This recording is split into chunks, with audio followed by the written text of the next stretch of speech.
सोमवार को अमेरिकी राष्ट्रपति डोनाल्ड ट्रंप ने इजरायली प्रधानमंत्री बेंजामिन नेतन्याहू की मौजूदगी में गाजा में शांति के लिए एक प्रस्ताव रखा। 20 बिंदुओं पर आधारित इस शांति योजना के तहत गाजा में लड़ाई रुक जाएगी और इजरायली बंधक रिहा होंगे और गाजा के प्रशासन के लिए एक अंतर्राष्ट्रीय बोर्ड ऑफ पीस गठित किया जाएगा, जिसमें ब्रिटेन के पूर्व प्रधानमंत्री टोनी ब्लेयर भी शामिल होंगे।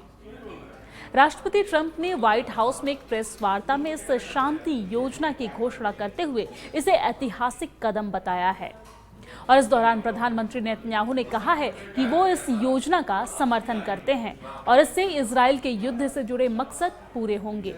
हालांकि हमास अभी इस शांति योजना की समीक्षा कर रहा है। इस पर अभी कोई भी प्रतिक्रिया हमास की तरफ से नहीं दी गई है। आपको बता दें कि इस शांति योजना के तहत यदि सभी शर्तें पूरी होती है तो भविष्य में फिलिस्तीन राष्ट्र के निर्माता का रास्ता भी खुल सकता है। जी हां, हालांकि इजरायल के प्रधानमंत्री बेंजामिन नेतन्याहू ने जोर देकर कहा है कि इस योजना का मतलब फिलिस्तीनी राष्ट्र का निर्माण नहीं है और इजरायल इस विचार का पूरी ताकत से विरोध करेगा। राष्ट्रपति ट्रंप ने यह भी कहा है कि यदि हमास इस योजना को स्वीकार नहीं करता है तो अमेरिका हमास के खात्मे के लिए इजरायल को पूरा सहयोग भी देगा।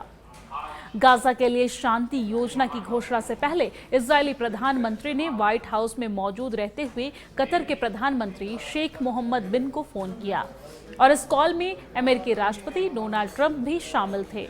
आपको बता दें कि इस फोन कॉल के दौरान नेतन्याहू ने 9 सितंबर को कतर की राजधानी दोहा में हमास के ठिकाने पर हुए हमले के लिए माफी मांगी और इस हमले में कतर के एक नागरिक की मौत पर अफसोस भी जाहिर किया।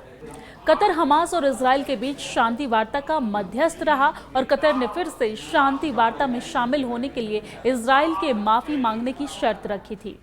मीडिया रिपोर्ट के अनुसार अमेरिकी राष्ट्रपति डोनाल्ड ट्रंप के कहने पर इजरायल ने कतर से माफी भी मांगी। नेतन्याहू ने कतर से ये भी कहा कि भविष्य में इजरायल कतर राष्ट्र की संप्रभुता का उल्लंघन नहीं करेगा और इस फोन कॉल के बाद जारी एक बयान में कतर ने कहा है कि वो गाजा में शांति स्थापित करने के लिए मध्यस्थता के लिए तैयार है।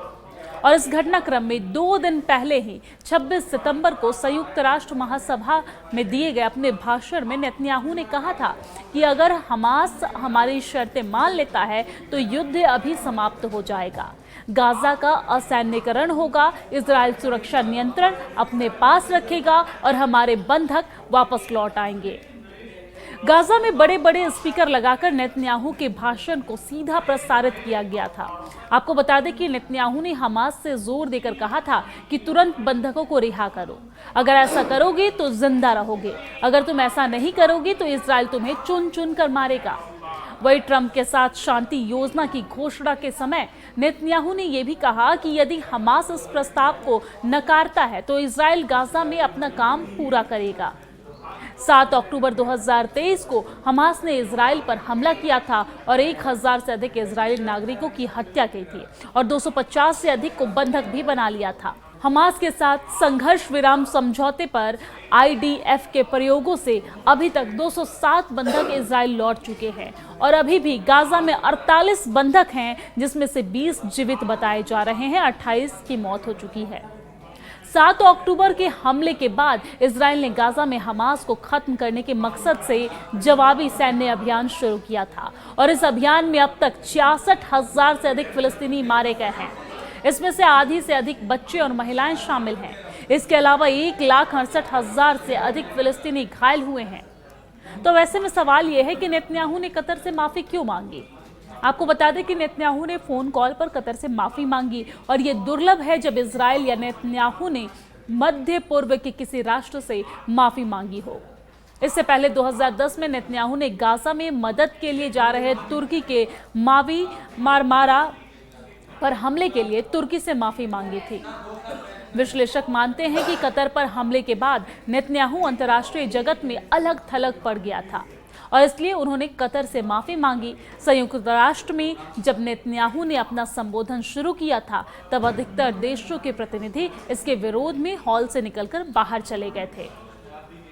तो क्या पीछे हट रहे हैं नेतन्याहू? ऐसे भी लोगों के मन में सवाल आ रहे हैं। तो ऐसे में विश्लेषक कहते हैं कि घरेलू स्तर पर नेतन्याहू को आलोचना का सामना करना पड़ सकता है।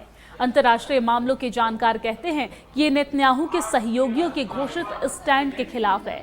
नेतन्याहू को इसके लिए घरेलू स्तर पर आलोचना का सामना करना पड़ेगा। अभी जो शांति प्रस्ताव पेश किया गया है उसका एक अहम बिंदु ये भी है कि गाजा के लोगों को जबरदस्ती नहीं हटाया जाएगा।